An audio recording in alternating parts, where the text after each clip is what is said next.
Welcome back to ARTNPS academy. So இப்போ 11th standard ஹிஸ்ட்ரியிலேருந்து important questions பார்ப்போம். First question பார்த்தீங்கன்னா, புத்தர் தனது முதல் போதனையை டேஷில் நிகழ்த்தினார். புத்தர் தனது முதல் போதனையை டேஷில் நிகழ்த்தினார். So answer option C, Sarnath. Buddha தனது முதல் போதனையை சாரநாத்தில் நிகழ்த்தினார். ஸோ இது உங்களுக்கான கொஷின் கைஸ். புத்தரின் உடல் எச்சங்கள் மீது கட்டப்பட்டது டேஷ் ஆகும். ஸோ அது என்னன்னு சொல்லி கமெண்ட் பண்ணுங்க. முடிஞ்சால் அது எங்கே இருக்குது, எந்த ஸ்டேட்டில் இருக்குன்னு தெரிஞ்சாலும் கமெண்ட் பண்ணுங்க. ஸோ சாரநாத், புத்தர் தனது முதல் போதனையை சாரநாத்தில் நிகழ்த்தினார். இந்த சாரநாத் எங்கே இருக்குன்னு தெரிஞ்சால் கமெண்ட் பண்ணுங்க. ஸோ நம்ம நெக்ஸ்ட் கொஸ்டின் பார்க்கலாம். அஜாத சத்ருவுக்கும் புத்தருக்கும் இடையேயான சந்திப்பை குறிப்பிடும் பௌத்த நூல் டேஷ் ஆகும். அஜாத சத்ருவுக்கும் புத்தருக்கும் இடையேயான சந்திப்பை குறிப்பிடும் பௌத்த நூல் டேஷ் ஆகும். ஆன்சர் ஆப்ஷன் டி, சமணப சுத்தம். ஸோ அஜாத சத்ருவுக்கும் புத்தருக்கும் இடையேயான சந்திப்பை குறிப்பிடும் பௌத்த நூல் என்னன்னு பார்த்தீங்கன்னா சமணப சுத்தம்.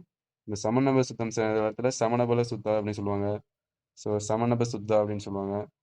ஸோ ஆல்மோஸ்ட் எந்த வேர்டு கொஞ்சம் க்ளோசஸ்டாக இருக்கோ அதை எடுத்துக்கோங்க. ஸோ இது ஸ்கூல் புக்கில் சமணப சுத்தம்னு கொடுத்துருக்கு. ஸோ தேர்ட் கொஸ்டின் பார்ப்போம். பகவதி சூத்திரம் ஒரு டேஷ் நூலாகும். பகவதி சூத்திரம் ஒரு டேஷ் நூலாகும்.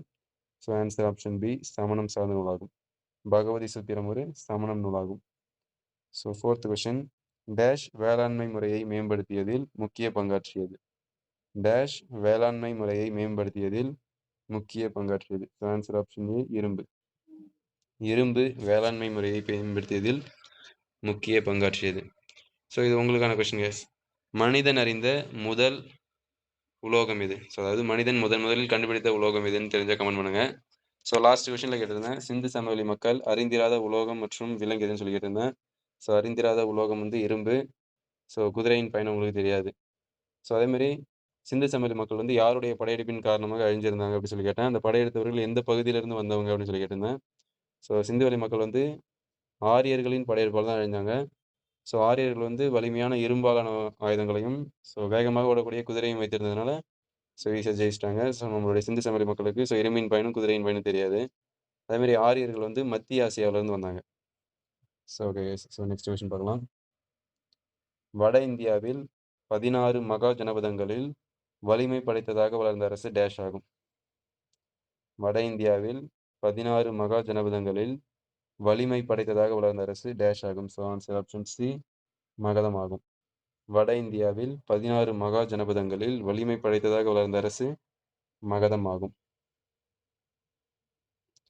So okay guys. ஸோ உங்களுக்கான கொஷின்ஸ் கேட்டிருக்கேன்.